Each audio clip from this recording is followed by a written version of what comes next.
बंसी विभूषित करा नवनील दावत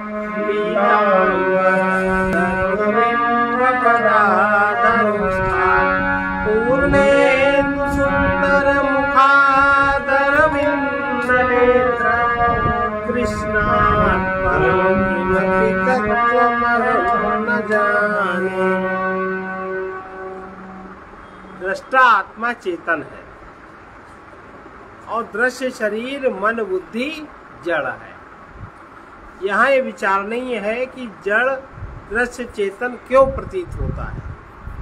हमारी बुद्धि, हमारा मन, हमारा शरीर चेतन क्यों प्रतीत होता है जब जड़ है। इसका कारण बताते हुए अगले श्लोक में कहते हैं कि चित छाया से, चित छाया माने चैतन्य की छाया से सारी वस्तुएं भी, जड़ वस्तुएं भी चेतन प्रतीत होती हैं। चिच्छा, ये हम लोग जो देख रहे हैं दृग दृश्य विवेक शंकराचार्य जी द्वारा विरचित, इसका 6वां श्लोक। चिच्छायावेशतो बुद्धौ, चिच्छायावेशतो बुद्धौ भानं धीस्तु द्विधा स्थिता, भानं धीस्तु द्विधा स्थिता।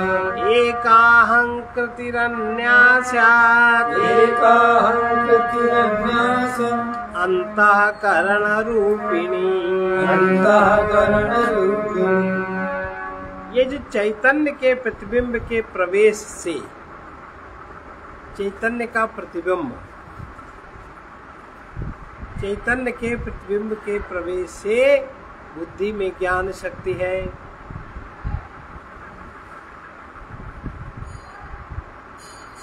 ये बुद्धि 2 प्रकार से स्थित है, एक तो अहंकार के रूप में और एक अंतःकरण के रूप से।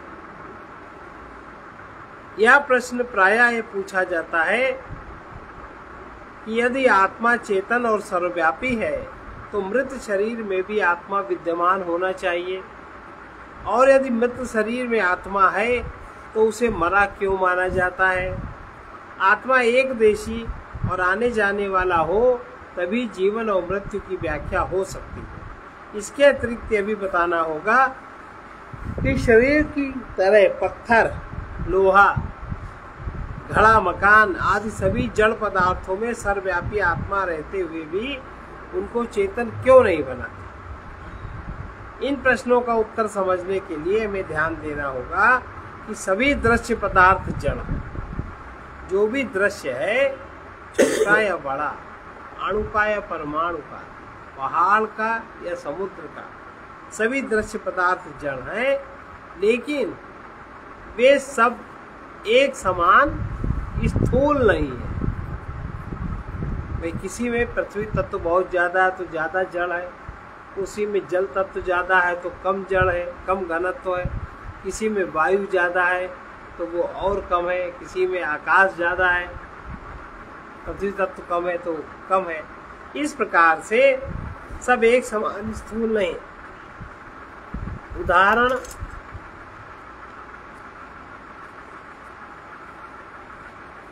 पृथ्वी और पानी कि पृथ्वी और पानी, पृथ्वी एक स्थूल है और दूसरा उसकी तुलना में सूक्ष्म है।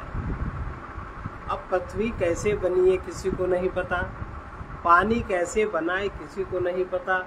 ऊपर ऊपर एकाध तत्व ले के समझ के कहते हैं वैसे बना, लेकिन आज तक कोई बना नहीं पाया। अगर जो सूत्र पानी का बताया जाता है, जहाँ पीने का पानी कम है वहाँ उस सूत्र का प्रयोग क्यों नहीं करके बना लेते पानी। हाइड्रोजन और ऑक्सीजन यही तो बताते हैं, क्यों नहीं बना लेते, बना पाएगा। उसके लिए जो एक्स्ट्रा फोर्स चाहिए, बोल्ट चाहिए, वो बोल्ट आप कहाँ से लाएंगे, वो नहीं बना सकते। किंतु एक स्थूल है, दूसरा उसकी तुलना में सूक्ष्म है। इसी भेद के कारण जल में सूर्य का प्रतिबिंब प्रकाशित होता है, किंतु दीवार में प्रतिबिंब प्रकाशित नहीं होता। पृथ्वी तत्व से ही घड़ा और दर्पण दोनों बने हैं, किंतु अपना मुंह देखने के लिए हम दर्पण का प्रयोग करते हैं, घड़े का प्रयोग नहीं करते। दर्पण में मुंह प्रतिबिंबित करने की शक्ति है, किंतु दीवाल में वो शक्ति नहीं है। सूर्य का प्रतिबिंब जल में दिखाई देता है, दीवार में नहीं दिखाई देता। जल में ऐसा कोई गुण है जो पृथ्वी तत्व में नहीं है। इसी प्रकार मन, शरीर और बाह्य वस्तुएं सब जड़ हैं, किसी में भी अपनी चेतना नहीं है, किंतु ये क्रमशः सूक्ष्म और चेतन है। चेतना सूक्ष्म पदार्थों में ही प्रतिबिंबित होती है, स्थूल में नहीं। आत्मा दीवाल में भी व्याप्त है, किंतु वो इतनी स्थूल है दीवाल कि उसमें चेतना व्यक्त नहीं हो सकती। इसी तरह किसी किसी का मन इतना स्थूल होता है, बुद्धि इतनी स्थूल होती है कि उनमें चेतना व्यक्त नहीं होती।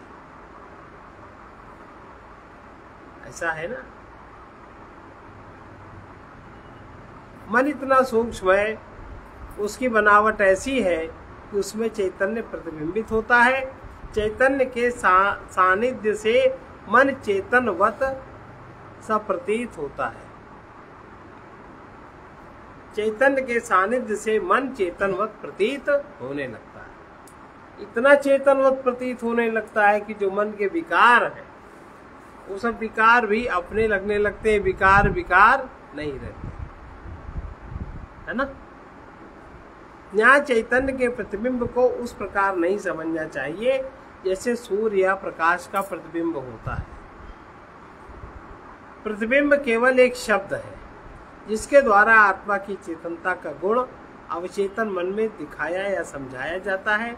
आत्मा सर्वव्यापक होने के कारण मन में भी व्याप्त है और वहाँ इसकी चेतना मन की चेतना लगने लगती है। चेतन मन स्थूल शरीर में होने पर शरीर भी चेतन या सजीव दिखाई देता है। मन सूक्ष्म शरीर का सूचक है। जब तक सूक्ष्म शरीर स्थूल शरीर में रहता है, स्थूल शरीर जीवित कहलाता है। सूक्ष्म शरीर उसमें से निकल जाने पर स्थूल शरीर मृत कहलाता है। यह तथ्य एक दृष्टांत से स्पष्ट किया जा सकता है। मान लें एक कोठरी है जिसमें हमेशा अंधकार रहता है। उसके सामने एक बरामदा है। एक दिन उस कोठरी को खोला तो देखा कि उसमें प्रकाश है। हम विचार करते हैं कि कोठरी में तो अंधेरा रहता है, आज इसमें उजाला किधर से आ रहा है।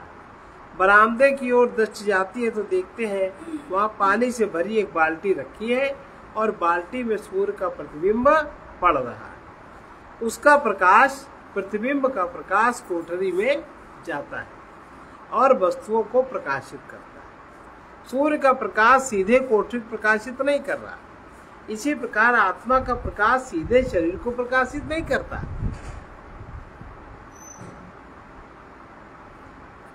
जल भी उसे प्रकाशित नहीं कर सकता।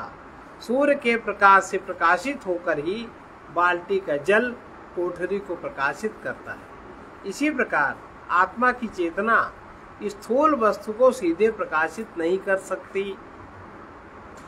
पहले वो बुद्धि को चेतन बनाती है, फिर बुद्धि की चेतना अन्य वस्तुओं का ज्ञान कराती है। बाल्टी हमारा स्थूल शरीर है, उसमें पानी भरा हमारा सूक्ष्म शरीर है। सूर्य का प्रकाश आत्मा का चैतन्य है। बाल्टी का चमकदार पानी चेतन सूक्ष्म शरीर है। उसी के द्वारा हमें बाह्य वस्तुओं का ज्ञान होता है, सूक्ष्म शरीर के द्वारा। यहाँ एक बात और ध्यान देना, यदि बाल्टी के जल को आप हाथ से हिला दें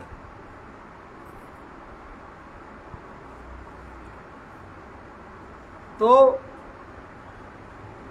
उसमें सूर्य का प्रतिबिंब स्पष्ट नहीं पड़ेगा और ना कोठरी में पहले की तरह ही प्रकाश जाएगा। अगर उसमें पानी में आप थोड़ी सी मिट्टी डाल दें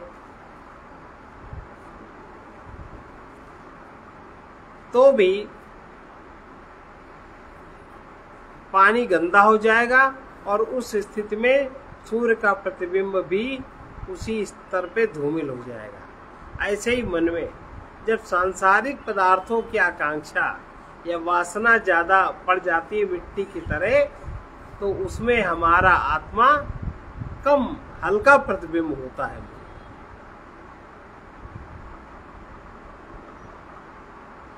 उसमें आत्मा का प्रतिबिंब स्पष्ट नहीं झलकता।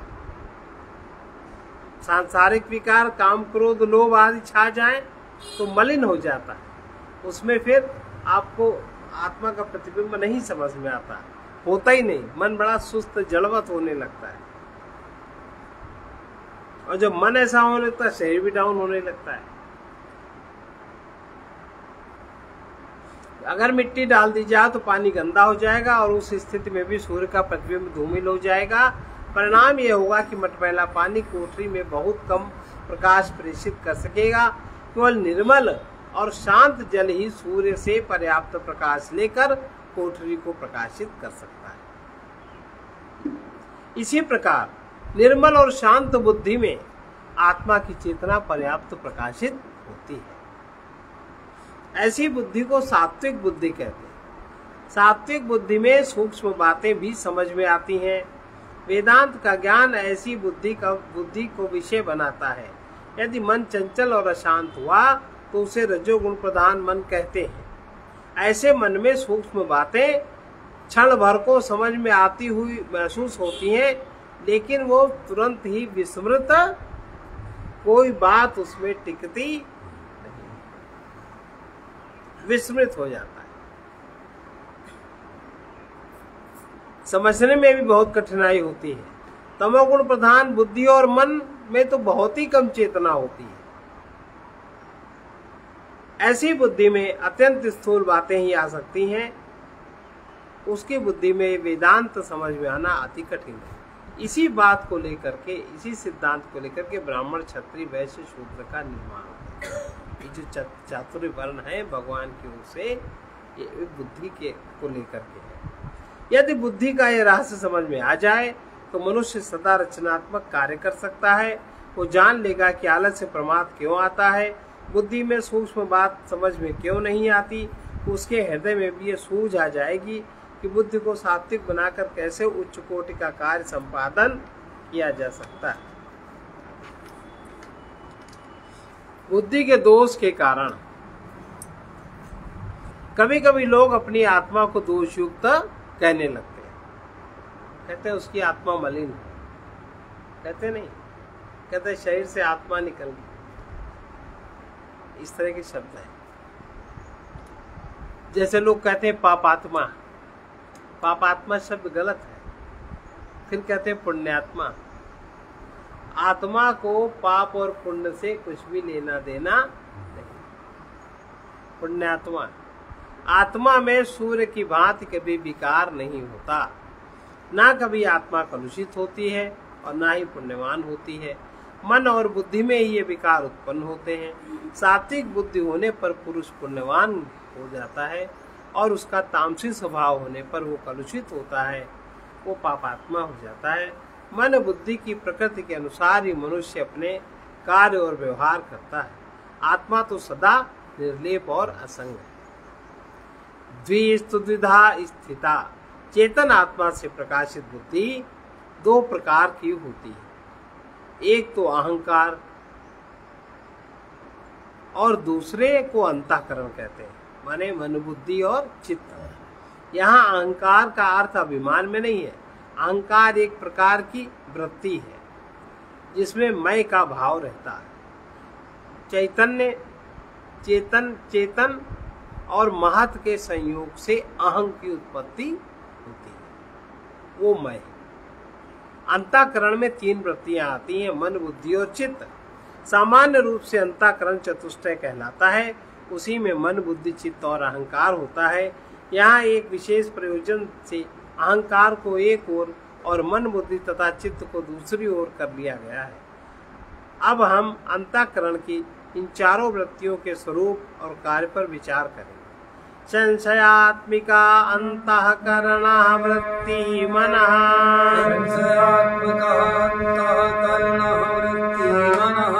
संकल्प और विकल्प करने वाली वृत्ति मन कहलाती है। यदि हमारे सामने दो विकल्प हो और जब तक उन दो में से एक का चयन न कर पावे, केवल उन पर विचार करते हुए इधर उधर झूलते रहें, तब तक हम मन के स्तर पे रहते हैं।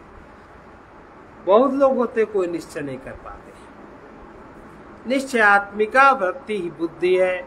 दो या अधिक विकल्पों में से एक का निश्चय पूर्वक चयन कर लेना बुद्धि का कार्य है। संकल्प विकल्प में हमारा बहुत समय नष्ट होता है। जिनकी बुद्धि सशक्त है वे बहुत जल्दी निर्णय कर लेते हैं और आगे बढ़ जाते हैं। चित्त विचारों का संग्रह है, उसमें हमारे सब अनुभव संग्रहित रहते हैं। उन अनुभवों का स्मरण करना भी चित्त का काम है। ये किसी कार्यालय के रिकॉर्ड रूम जैसा है, उसमें जो वस्तुएं पहले से रखी होती हैं वही निकाली जा सकती हैं। चित्त में भी जिन अनुभवों को हमने पहले से अनुभूत कर रखा है, प्रयत्न करने पर उन्हीं का स्मरण आ सकता है। कुछ लोग अपने बीते हुए दिनों की याद कर रोया करते हैं। वे मन बुद्धि से कार्य ना कर चित्त में ही रमण किया करते हैं। अहंकार की वृत्ति इन तीनों वृत्तियों के साथ काम करती है। मैंने निश्चय किया भी बुद्धि के साथ है, मैं विदेश जाऊंगा बुद्धि के साथ है। इसमें निश्चय करने का काम बुद्धि ने किया, किंतु अहंकार बुद्धि से मिलकर कहता है कि मैंने यह निश्चय, अपने को बुद्धि मानता है। अहंग है और बुद्धि का आकार उसने अपने में जोड़ लिया, किंतु अहंकार बुद्धि से मिलकर कहता है मैंने निश्चय किया। कोई व्यक्ति अपनी आत्मकथा लिखना चाहता है, उसमें उसके पूर्व अनुभवों का वर्णन रहेगा। उन अनुभवों को अपना कहना चित्त और अहंकार का संयोग है। मैं शांत हूँ, क्या करूँ, कुछ समझ में नहीं आता, ऐसा कहने वाला अहंकार के साथ मन को मिला देता है। इस प्रकार अहंकार की वृत्ति मन बुद्धि और चित्त से तादाद में रखकर काम किया करती है।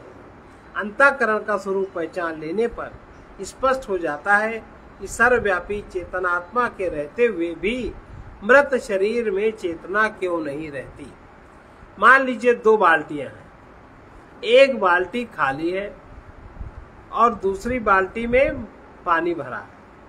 दोनों में सूर्य का प्रकाश पड़ रहा है। जल भरी बाल्टी में सूर्य का प्रतिबिंब पड़ेगा, किंतु खाली बाल्टी में प्रतिबिंब नहीं पड़ेगा। वेदांत की भाषा में हम कहेंगे जल भरी बाल्टी जीवित है, खाली बाल्टी मृत है। अंतःकरण और आत्म चैतन्य दोनों के रहने पर शरीर जीवित रहता है। अंतःकरण और आत्म चैतन्य माने आत्मा, जब आत्मा का प्रतिबिंब उसमें पड़ेगा अंतःकरण में, दोनों के रहने पर शरीर जीवित रहता है। अंतःकरण ना होने पर सर्वव्यापी आत्म चैतन्य शरीर में सृष्टि नहीं कर सकता। अगले श्लोक में शरीर के चेतन प्रतीत होने का कारण बता रहे हैं। छायाहंकारयोरैक्यम्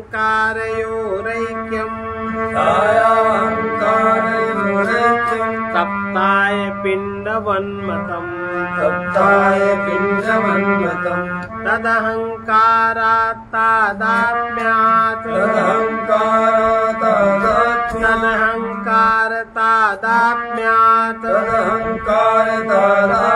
देहश्चेतनात्मगात्।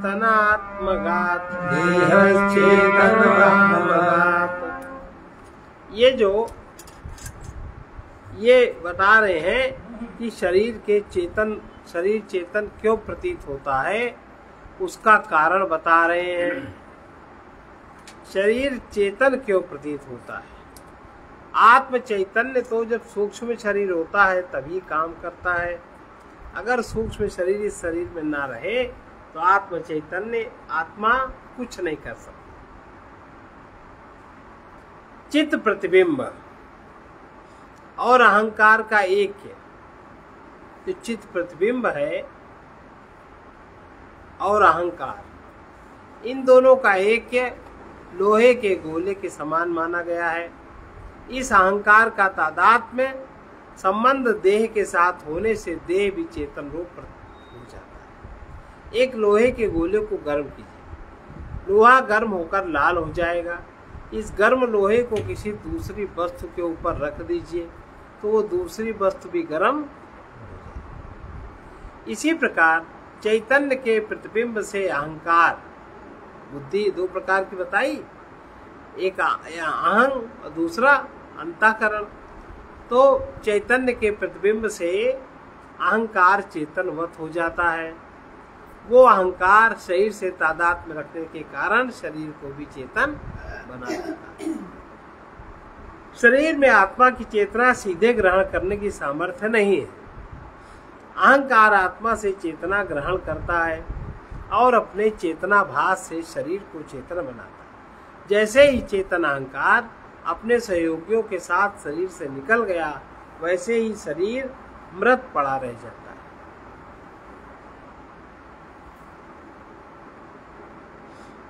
यही मृत्यु है। मृत्यु से अधिक और कुछ नहीं। फिर से देखें, अहंकार आत्मा से चेतना ग्रहण करता है और अपने चेतना भास से, उसको चैतन्य का आभास हुआ, चेतना भास से शरीर को चेतन बनाता है। जैसे ही चेतन अहंकार अपने सहयोगियों के साथ शरीर से निकल जाता है, वैसे ही शरीर मृत पड़ा रह जाता है।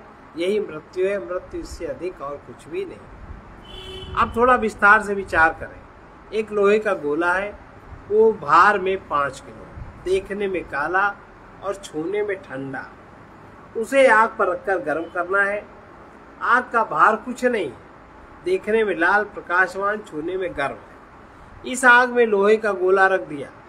कुछ देर बाद लोहे का गोला गर्म होकर लाल हो गया। अब उसे आग से बाहर निकाल कर रखा। वो आग का गोला है, उसमें कुछ लक्षण अग्नि के, कुछ लक्षण लोहे के। उसका भार अब भी 5 किलो है। यह लोहे का गुण है। देखने में लाल प्रकाशवान है।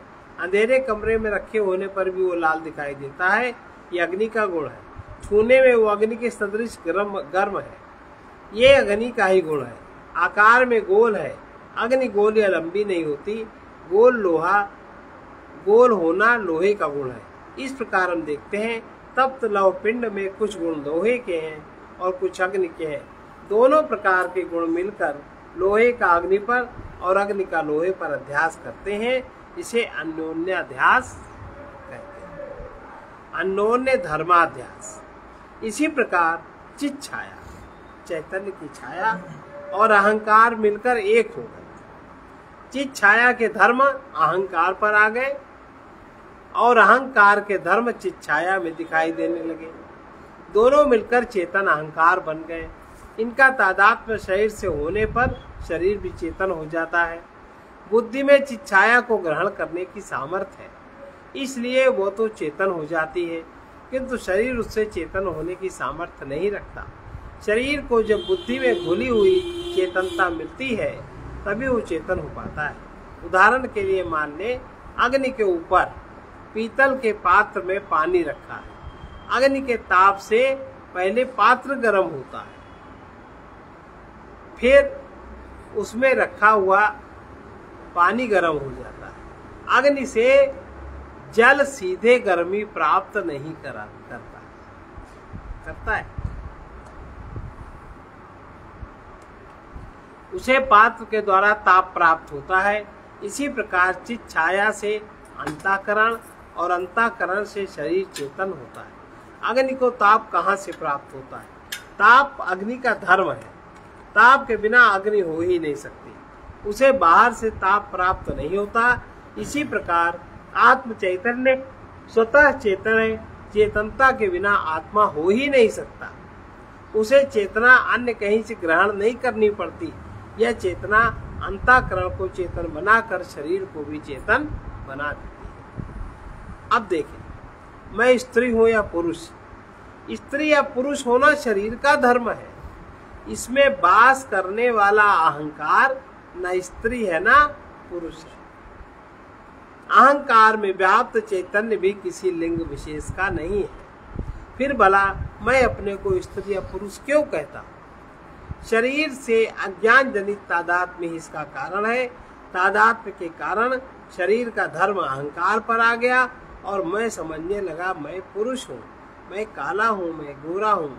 तभी कह सकता हूँ जब मेरा अहंकार शरीर के धर्म स्वीकार कर ले। अहंकार का कोई रंग नहीं होता, उसका कोई रूप आकार नहीं होता।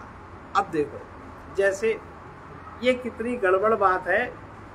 ये बात कितनी गड़बड़ है कि आजकल भाषा में जो स्त्री शरीर वाला अहंकार है, भाषा में स्त्री शरीर वाला अहंकार पुल्लिंग का प्रयोग करता है। वो शरीर उसका स्त्री है, इसको वो नकारता है। उसको कल्पना है कि पुरुष बहुत शक्तिशाली है, पुरुष में सब कुछ है, तो वो पुल्लिंग के शब्द का प्रयोग स्त्रियां करने लगी। ये उनकी भ्रांति है ना, भ्रम है, सत्य को स्वीकार नहीं करती। ये अज्ञान जनित तादात्म्य इसका कारण है। तादात्म्य के कारण शरीर का धर्म अहंकार पर आ गया और मैं समझने लगा कि मैं पुरुष हूँ, मैं काला हूँ या गोरा हूँ तभी कह सकता हूँ जब मेरा अहंकार शरीर के धर्म स्वीकार कर ले। अहंकार का कोई रंग नहीं हो सकता, उसका कोई रूप या आकार नहीं हो सकता। अहंकार 3 वस्तुओं से तादात्म्य करता है। अब विचार करेंगे कि तादात्म्य किस प्रकार का है और उसे दूर या अलग करने का क्या उपाय है।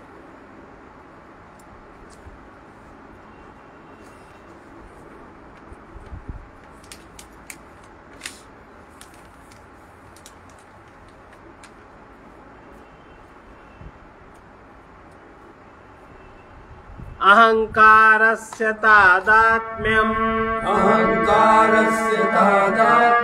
चिच्छाया देह साक्षिभिः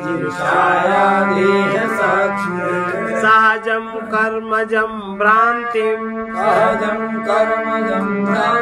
जन्यं च त्रिविधं क्रमात् अहंकारस्य तादात्म्यम् चिच्छाया देह साक्षिभिः सहजं कर्मजं भ्रान्तिजं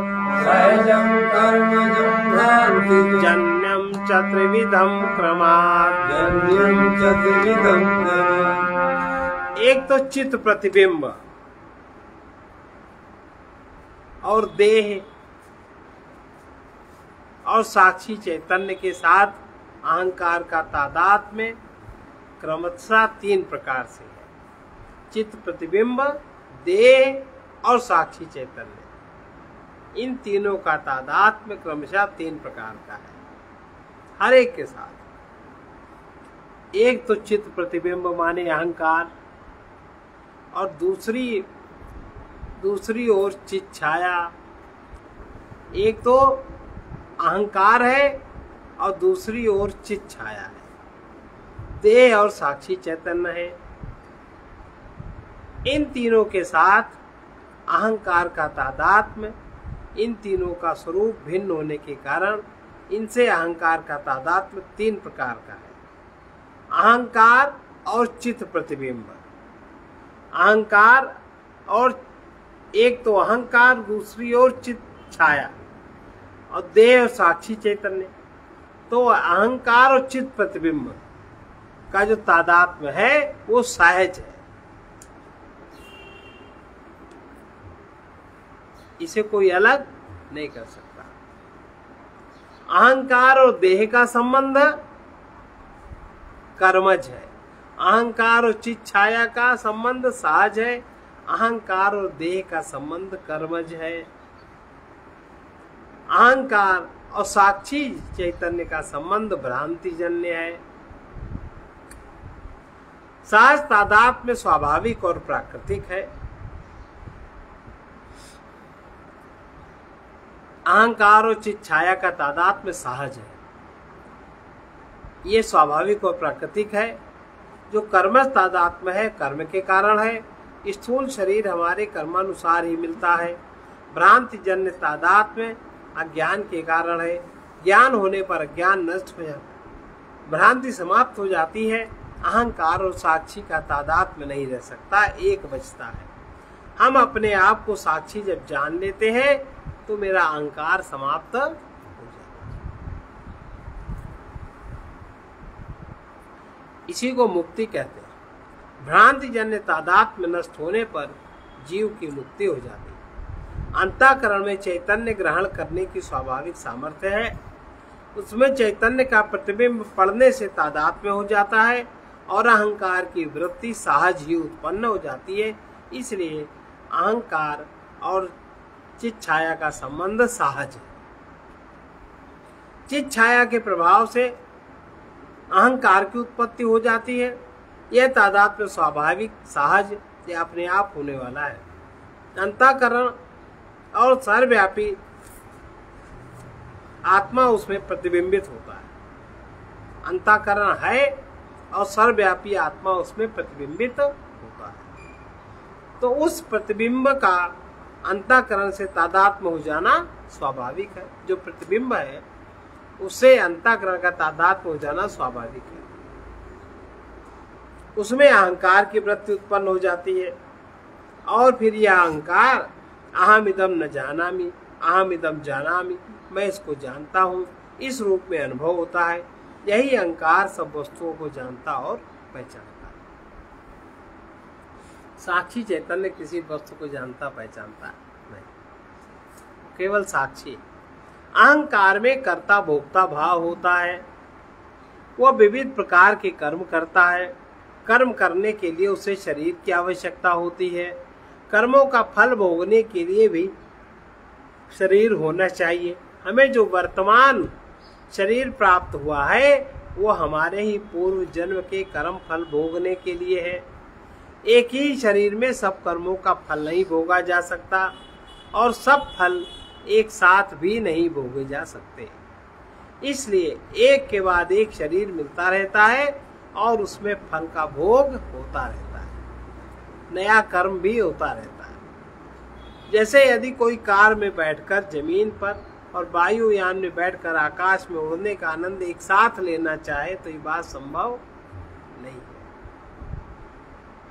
उसे अपनी इच्छा की प्रबलता के अनुसार इस क्रम को आगे और पीछे करना पड़ेगा। एक बार कार में बैठे और दूसरी बार वायुयान में बैठे, है ना, उसको आगे पीछे करना पड़ेगा। उसी प्रकार भिन्न भिन्न कर्म फल के लिए भिन्न भिन्न प्रकार के शरीर भी धारण करने पड़ते हैं। इन शरीरों के साथ जो तादात्म्य होता है वो तादात्म्य कर्मज होता है। कर्म के कारण शरीर मिलता है, पिछले कर्मों के कारण शरीर मिलते हैं। अहंकार और साक्षी का तादात्म्य भ्रांति जन्य है।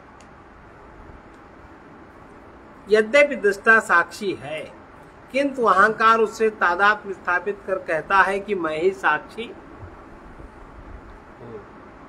ये सामान्य लोग अपने को साक्षी कहने लगे तो उनका अहंकार ही साक्षी बनता है। उनका साक्षी अहंकार को देख नहीं पाता। असली साक्षी दूसरा है और सामान्य व्यक्ति जो साक्षी साक्षी कहते हैं वो साक्षी दूसरा है। यद्यपि दृष्टा साक्षी है किंतु अहंकार उससे तादात्म्य स्थापित कर कहता है कि मैं ही साक्षी हूँ। साक्षी में अहम भाव उसके साथ अहंकार का तादात्म्य हो जाने से प्रकट होता है। यह केवल भ्रांति के कारण है। अहंकार दृश्य है, देखा जा सकता है, अपूर्ण है, परिच्छिन्न है, किंतु उसके लक्षण साक्षी में अनुभव होते हैं। साक्षी स्वयं न दृश्य है, न अपूर्ण है, न परिच्छिन्न है। ये साक्षी पूर्ण होते हुए भी अपूर्ण अहंकार से तादात्म्य कर अपने को अपूर्ण मान लेता है और फिर पूर्ण बनने का प्रयत्न करने लगता है। वो विविध विषय एकत्र करता है किंतु अपूर्ण वस्तुओं के संग्रह से कभी वो पूर्ण नहीं बनता। अब ये भ्रांति कैसे दूर होती है और ज्ञान प्राप्त कर हम अपना सहज स्वरूप कैसे प्राप्त करते हैं, ये आगे।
देखो जो कोई देख सके, गुरुजन तो दिखाए जाते हैं। जो कोई देख सको गुरुजन तो दिखाए जाते हैं। अहंकार के द्वारा कितने दोष बढ़ाए जाते हैं। अहंकार के द्वारा कितने दोष बढ़ाए जाते हैं। जो कोई देख सको गुरुजन तो दिखाए जाते हैं। जो कोई देख सको गुरुजन तो दिखाए जाते हैं।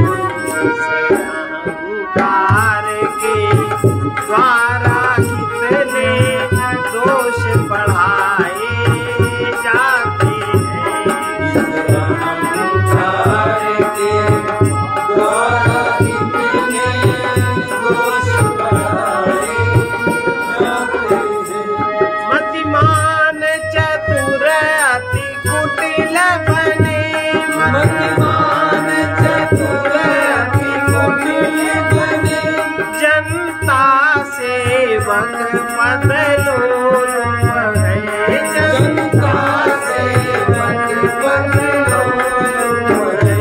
धनवान प्रशासन करते हैं, धनवान प्रशासन करते हैं, गुणवान हटाए जाते हैं। प्रशासन करते हैं, गुणवान हटाए जाते हैं। देख सको गुरुजन को दिखाए जाते हैं। जो कोई देख सको गुरुजन को दिखाए जाते हैं। इस अहंकार के द्वारा कितने दोष बढ़ाए जाते हैं। इस अहंकार के द्वारा कितने दोष बढ़ाए जाते हैं। भारतीय समाज सुधारक है, भारतीय समाज सुधारक है, उद्धारक शक्तिहीन दिखते, उद्धारक शक्तिहीन दिखते। कुछ धर्म प्रचारक धन लेकर जीविका कमाए जाते हैं। प्रचारक धन लेकर जीविका कमाए जाते हैं। अहंकार के द्वारा कितने दोष बढ़ाए जाते हैं। अहंकार के द्वारा कितने दोष बढ़ाए जाते हैं। जो प्राप्त भोग का भाग न दे, जो प्राप्त भोग का भाग न दे, भोगते अकेले ही सब कुछ, भोगते अकेले ही सब कुछ। तब वही भोग हो जन ही उस भोगी को खाए जाते हैं। तब वही भोग हो जन ही उस भोगी को खाए जाते हैं। अहंकार के द्वारा कितने दोष बढ़ाए जाते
शक्ति लोभया भयवश ही तीरथ में नहाए जाते शक्ति लोभया भयवश ही तीरथ में नहाए जाते हैं। जो कोई देख सको जग को दिखाए जाते द्वारा कितने दोष बढ़ाए जाते हैं। देख सको जग को दिखाए जाते हैं। ईश्वर की प्रकृति में सर्वोपरि इस अहंकार की लीला है। ईश्वर की प्रकृति में सर्वोपरि इस अहंकार की लीला है। इसके मन माने जितने ही भगवान बनाए जाते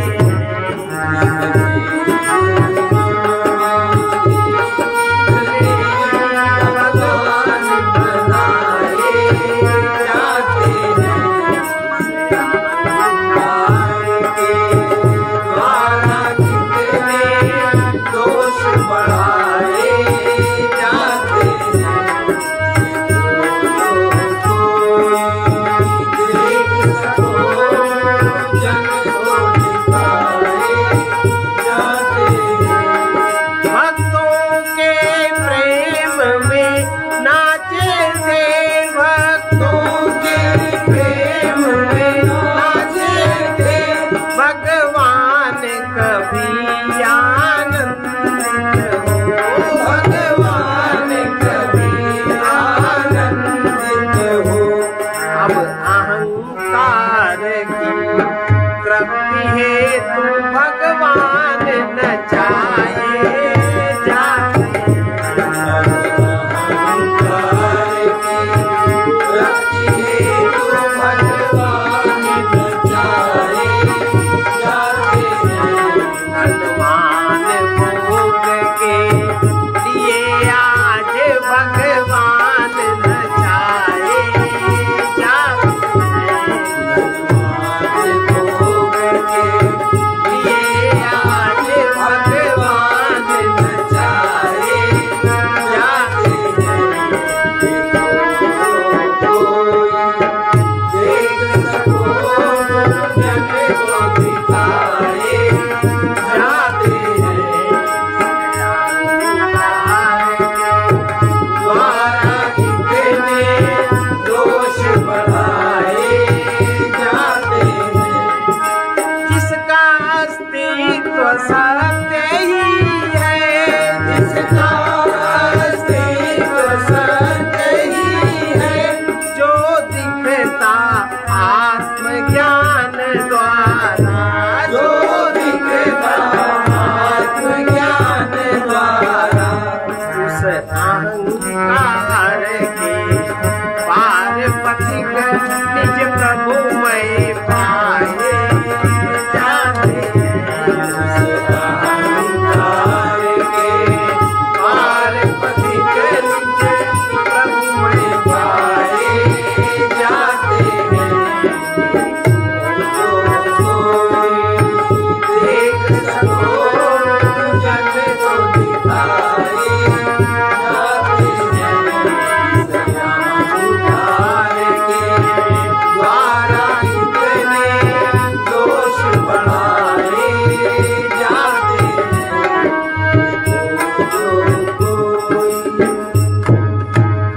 इसका संत वचन है, देह में दोष होने पर भी दोष नहीं दिखते, क्योंकि देह से प्रीति है। देह में, शरीर में दोष होने पर भी दोष नहीं दिखते, क्योंकि देह से प्रीति है। गुरुजनों में दोष ना होने पर भी दोष दिखने लगते हैं, क्योंकि प्रीति की कमी है। सर्वे भवन्तु सुखिनः सर्वे सन्तु निरामया सर्वे भद्राणि पश्यन्तु मा कश्चित् दुःखभाग् भवेत्। कृष्णाय वासुदेवाय परमात्मने